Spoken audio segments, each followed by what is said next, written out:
are back with the MNSRC podcast for November 2012. Off for 2 months because, well, October is playoff time in Minnesota soccer and there's just no way around it. It's a crazy month. So after a month off to focus on the field, we're coming back with a vengeance. This month, our feature presentation will be an incident from the Montreal-San Jose MLS match this past August, an incredibly complex and interesting situation. In fact, this incident is so complex and covers so many topics, it is the only incident that we're going to cover this month. Our clip this month is a really fascinating and complex incident from the San Jose-Montreal match played on August 18th. This incident occurs in the first half with the score at 0-0. Let's watch it all the way through, then have a closer look at what happened.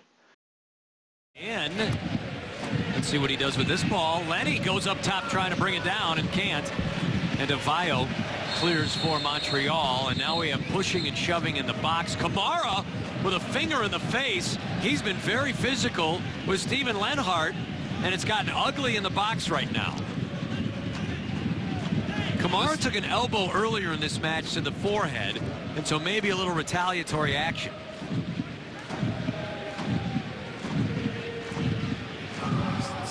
Let's see this replay. Really see what happened. Whoa. Definitely some contact. There's no question. Both guys went at it. No question. Both guys were going at it. There's some holding. There's some pushing. And you're right. It is a 90-minute plus battle with number 24. And this is something that Steven Lenhart does so well at, though. He is so good at getting in the heads of those defenders. Now, watch. It wouldn't surprise me at all in the next 5-10 minutes. You see Kamara go really, really hard into a play and probably get a yellow card. And has a red come out? A red has come out.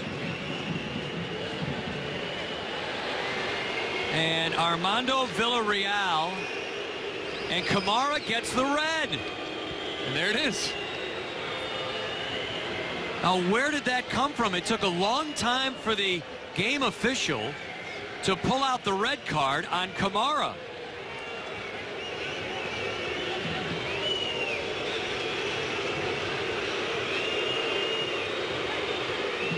And the fans in Montreal very unhappy. Let's see again the skirmish between these two. And remember, it was 5 minutes ago on the field something happened. That's the end of the play where Kamara swings at Lenhart and kind of cuffs him.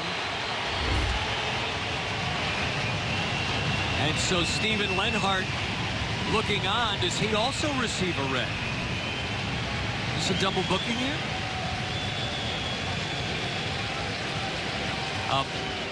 This is going to take some straightening out. There's no other way to describe it as Steven Lenhart walks to the side. Yeah.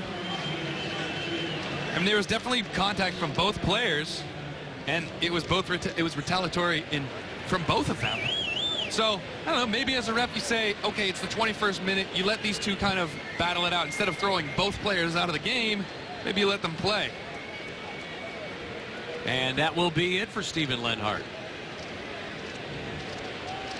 as the Quakes will escort him to the dressing room. The end result of this incident is that Montreal's Hassoun Kamara and San Jose's Steven Lenhart are both sent off for violent conduct.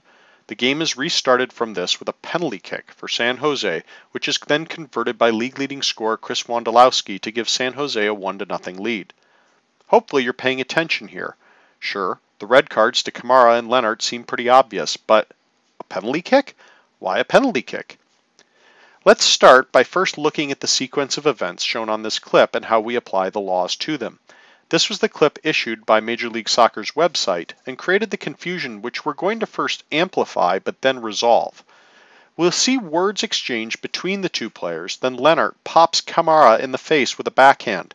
Kamara responds with a clear strike to Lenhart's head, then follows that up by getting in Lenhart's face. Assuming that's all there is to this incident and taking the actions in order, the first detectable infraction for the referee crew is Lenhart striking Kamara in the face with the back of his hand. This is striking, a direct free kick foul, and violent conduct, provocative contact above the shoulders. Kamara's response, hitting Leonard in the head, is also a striking offense and violent conduct for provocative contact above the shoulders.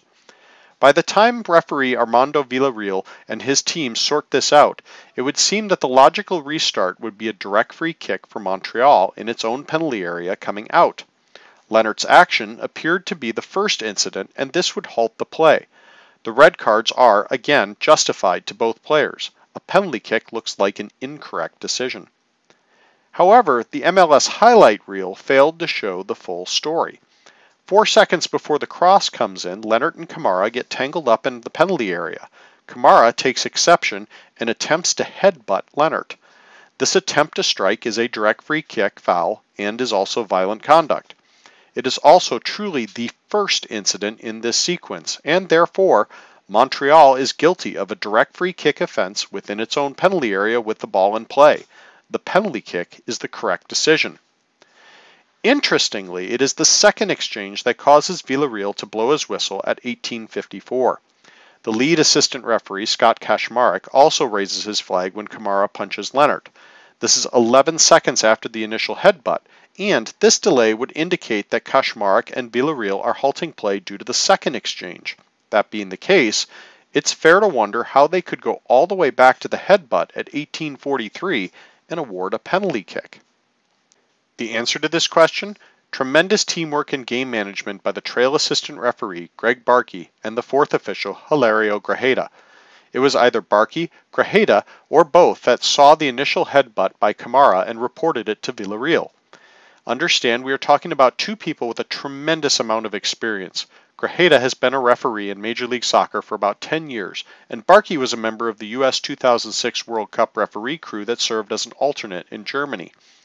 Furthermore, Grajeda was reported to have been tracking Leonard specifically after a series of incidents earlier in the match, incidents that we're going to cover in a moment. We also have to keep in mind that at the professional level, the crew has advanced technologies such as beeper flags and headsets that allow them to get the referee's attention and communicate details to him much more quickly. But throwing all of those factors aside, let's talk about how we, the general referee population, would go about dealing with this same situation in one of our matches played without all the bells and whistles. Let's start by looking at how the laws of the game apply to this situation. Law 6 is expanded upon in FIFA's instructions and guidelines to note the following on page 94. Whenever the assistant referee signals for violent conduct and the signal is not seen immediately, if play has been stopped for disciplinary action to be taken, the restart must be in accordance with the laws, free kick, penalty kick, etc. If play has already restarted, the referee may still take disciplinary action, but may not penalize the offense with a free kick or penalty kick. Taking this statement into account, Villarreal may award a penalty kick in this situation because play was stopped for disciplinary action. At no point after the initial headbutt did play stop and then restart. Therefore, the penalty kick remains an option.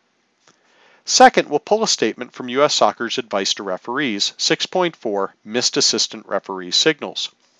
The most important requirement is that the assistant referee must have signaled the original misconduct and maintain the signal despite it not being seen by the referee. As long as the assistant referee held the signal for the original violent conduct and play was not stopped and restarted, the referee may restart the game in accordance with the original infraction. While we can't see it on this video, odds are that either Barkey, Grajeda, or both saw the original headbutt. If it was Grajeda, he would have told Barkey to raise his flag and stand at attention. Barkey would have then stood still with the flag raised until he was cross-flagged by Kaczmarek or seen by Villarreal, which would have finally halted play.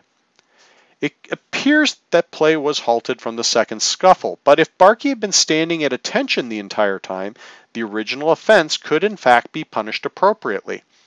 This would have resulted in a penalty kick to San Jose and a red card to Kamara. The subsequent actions of both Leonard and Kamara are certainly send-off offenses as well, and Lenhart did receive his marching orders, but the referee crew's quick thinking and appropriate responses allowed for the appropriate restart to be applied. For the vast majority of us who work games without a fourth official, without headsets, and without beeper flags, it's still entirely possible that this same situation could happen to us. The take-home points are as follows. As the trail assistant referee, if you see violent conduct or serious foul play, you must raise your flag and stand at attention until play is halted and the referee seeks information from you. Do not, under any condition, put your flag down and resume your other duties. The moment you drop your flag, the initial incident can no longer be punished. It doesn't matter that if you stand there for 3 minutes, don't move. If the flag is dropped, it is no longer possible to punish the original offense. Cross flag, cross flag, cross flag. It appears Kamara is responding to the exchange between Leonard and Kamara, but he could also have at that moment recognized Barkey had his flag up and was cross flagging. The sooner both ARs freeze and raise their flags, the faster your referee will see one of them and halt play, allowing for proper administration of misconduct and an appropriate restart. If the ball goes out of play for any reason and play is subsequently restarted without the assistant referee's flag being recognized by the referee may subsequently see the flag, halt play, and then send off the guilty party for violent conduct. But the restart would be a dropped ball when the ball was in play when play was stopped. It is no longer possible to restart play from the original offense once the ball goes out of play and then re-enters play. In this circumstance, if the ball had gone out for a throw-in and then was thrown in without Barkey's flag being acknowledged, the red card for the headbutt could have been given, but the penalty kick could not. Aside from the important and interesting mechanics of this challenging situation, we also need to discuss some player management concepts here. This situation developed partially because Leonard had been involved with several other incidents through the first 18 minutes of the match. The key word with regards to the development of this situation is awareness. Even in the pregame, the entire referee crew had discussed the possibility of problems between San Jose's front line and Montreal's back line. You have a big physical defender like Kamara going up against an attacker like Leonard, who is known to get under the skin of opponents and use every trick in the book to gain an advantage. The crew had likely discussed this matchup in their pregame. In the 4th minute, Leonard catches Kamara with an elbow on an aerial challenge. Replay does not give us a good enough angle to tell if the arm was being used as a tool or a weapon, but this incident starts the process of building frustration in this game. In the 7th minute, Kamara muscles Leonard off the ball on a potential breakaway and sends him to the turf. No argument here from Leonard, but considering that he has a reputation for sometimes going down a bit theatrically, this incident could lower Kamara's tolerance of Leonard further. In the 13th minute, Leonard takes down Colin Warner from behind. Just a foul, and both players seem to agree to let it go with a quick handshake after the call. But it's another incident of Leonard harassing Montreal's back line. In the 14th minute, Matteo Ferrari lands awkwardly on the back of Leonard's leg, causing Leonard to pull up a bit short. Probably no foul here, but as a referee, we need to be aware that a player getting a bit shaken up can be fuel for frustration. It's an incident worth cataloging. In the 17th minute, Kamara and Leonard are at it again. The camera doesn't catch it well, but Leonard goes down on a long ball challenge with Kamara. We don't have any idea if this is a foul, but Leonard is clearly frustrated by the lack of a call when the ball leaves the field moments later. Seconds later, Ferrari cleans Leonard out on a rash challenge from behind.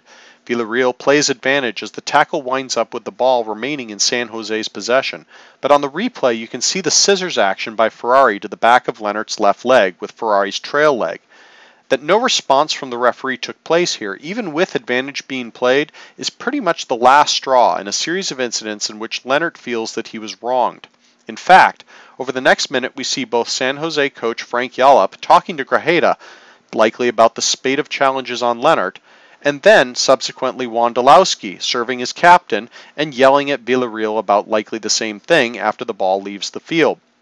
The conversation between Grajeda and Yallop prior to the incident, and also Grajeda's handling of both Yallop and Montreal coach Jesse Marsh after the mayhem, deserves special recognition here. Note that Grajeda is very relaxed and open with his body language, and he is, keyword here, listening to Yallop. As he explains the send-offs and the penalty kick restart to Marsh, again, he's calm and under control, not confrontational or agitated, and Marsh responds in kind, even though his team is giving up a penalty kick in a situation that appeared to have been initiated by Leonard. Yallop had been dismissed from the touchline 2 games prior to this one, and Marsh had received a warning from Major League Soccer to tone down his own rhetoric. Grajeda was aware of both of these histories and took action in a manner that diffused a situation that could have easily become more volatile. This is a virtual clinic on fourth officiating to create positive outcomes out of a difficult situation. That's no less than 6 significant incidents involving Leonard in just 17 minutes, 3 of which involved interaction directly with Kamara. Frustration is building, involving a player with a checkered past of being involved in some of Major League Soccer's more colorful game management situations in the past few years. This is a situation that screams for careful monitoring. Certainly assisted by Coach Yallop's conversation a minute before the actual moment of truth, Grajeda was tracking Leonard very carefully as the fourth official, and as an experienced Major League Soccer official, Grajeda was prepared to catch the off-the-ball incident when it happened. It merits asking whether Villarreal did enough to man-manage this developing situation as well. Of the 6 incidents, Leonard's arm catching Kamara in the face in the 4th minute, and then Ferrari's dangerous tackle from behind in the 17th, both are plays where we need to be aware that misconduct may have occurred. In defense of Villarreal, there's really not enough evidence on the replays shown by the network to say that he definitively got either situation wrong. He may have handled both correctly, or perhaps he missed fouls or misconduct. Different angles, different reads. We're most certainly not saying that these were definitively incorrect decisions, but regardless of whether they were right or not, when you pile everything together, it's fair to say that the fuse had been lit for that 18th minute powder keg. It doesn't absolve the players of responsibility for controlling themselves either, but it's good self-evaluation after you've had something like this happen to ask yourself, was there anything I could have done prior to this to keep 22 players on the field? The take-home point on covering the pregame and series of incidents that lead up to the double red card is: A. The referee crew did their homework coming into this match and they knew who and where the problem players might be. B. The crew recognized that each incident was another spark towards lighting the fuse and began to track the problem players more closely. And C. As a result of their preparation and awareness, they were not only prepared to catch the misconduct when it occurred, but also caught it at the right moment and used the correct mechanics to ensure that the laws were enforced properly and that the correct restart was implemented.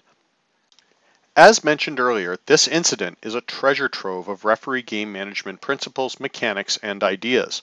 We're going to pull one more out of the hat here to send a message on proper game management. Let's go back to the headbutt.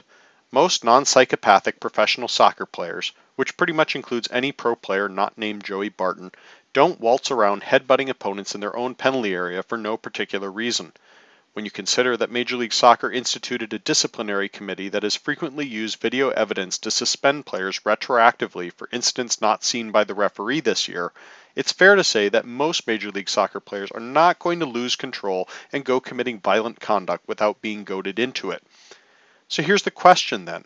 Obviously, Kamara headbutted Leonard for something that Leonard said or some gesture that Leonard made.